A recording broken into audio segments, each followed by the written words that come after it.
Assalamualaikum warahmatullahi wabarakatuh. Perkenalkan, nama saya Rifa Nur Sausan. Saya mahasiswa dari D3 Reka Medis dan Informasi Kesehatan Poltekkes Tasikmalaya.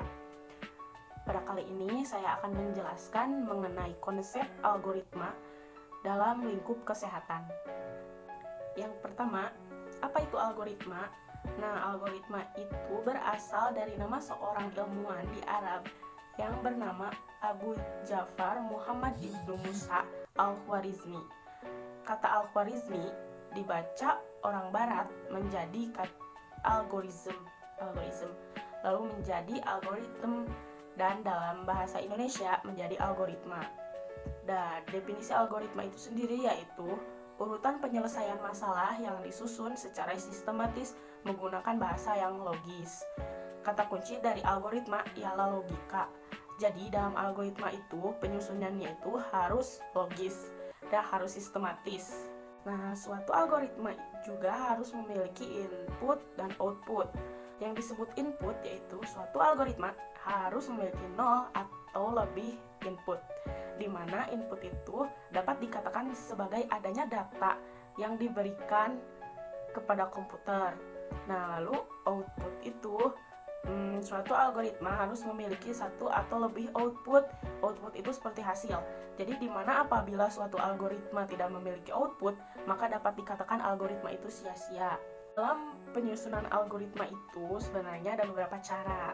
Tapi di sini saya akan mengambil atau menggunakan flowchart atau biasa disebut diagram alur.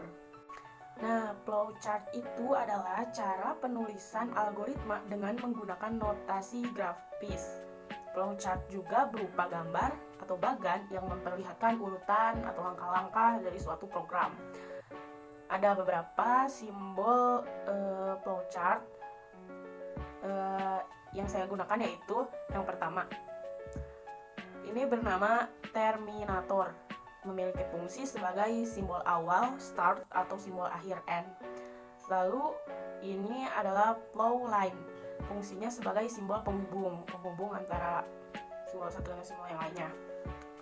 Lalu ini proses perhitungan atau pengulangan, fungsinya. Lalu ada simbol ini yaitu bernama input atau output data, di mana fungsinya yaitu sebagai proses input atau output data, juga parameter dan informasi. Nah, yang ketiga ini yaitu lingkup kesehatannya. Saya mengambil yaitu pendaftaran online pasien rawat jalan. Nah, ada definisi dari rawat jalan menurut Kemenkes, yaitu pelayanan rawat jalan adalah pelayanan pasien untuk observasi, diagnosis, pengobatan, rehabilitasi medik, dan pelayanan kesehatan lainnya tanpa menginap di rumah sakit. Jadi, rawat jalan itu tidak lebih dari 24 jam beroperasinya atau pelayanannya. Nah, ada juga TPPRJ. Nah, TPPRJ itu tempat pendaftaran pasien rawat jalan. Bisa langsung di fasilitas pelayanan kesehatan tersebut atau secara online. Secara online itu berbasis web dan aplikasi.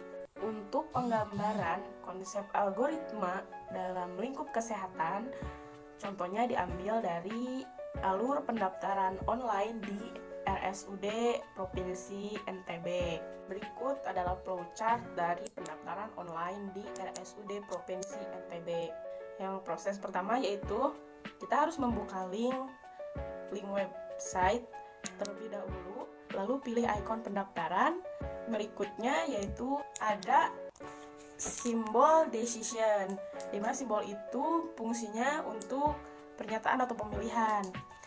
Dalam flowchart ini, belum kita memasukkan data nomor rekan medis dan tanggal, apakah kita termasuk pasien lama atau kita termasuk pasien baru.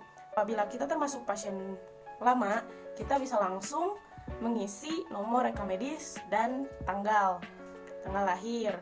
Apabila kita pasien baru, maka kita harus daftar terlebih dahulu di rumah sakitnya langsung. Setelah input nomor rekan medis dan tanggal lahir, selanjutnya kita pilih menu pendaftaran. Lalu setelah itu memilih tujuan poliklinik, dan selanjutnya kita menentukan tanggal kunjungan. Lalu klik pendaftaran, maka pendaftaran online selesai. Apabila tadi memulai menggunakan simbol terminator, maka untuk akhiran juga menggunakan simbol terminator dengan ditandai selesai. Jadi dapat dilihat bahwa terdapat sebuah permasalahan, yaitu kita ingin mendaftar online dan apakah kita termasuk pasien baru atau pasien lama. Maka penyelesaiannya yaitu apabila kita pasien baru, maka kita tidak dapat mendaftar secara online, tapi harus langsung mendaftar di rumah sakit. Dan apabila kita pasien lama, maka kita tinggal meneruskan langkah-langkah yang berikutnya. Jadi itulah yang dinamakan algoritma, di mana urutan penyelesaian sebuah permasalahan secara logis dan akan menghasilkan langkah yang benar. Sekian video penjelasan dari saya. Mohon maaf apabila terdapat banyak kekurangan dan kesalahan. Terima kasih. Assalamualaikum warahmatullahi wabarakatuh.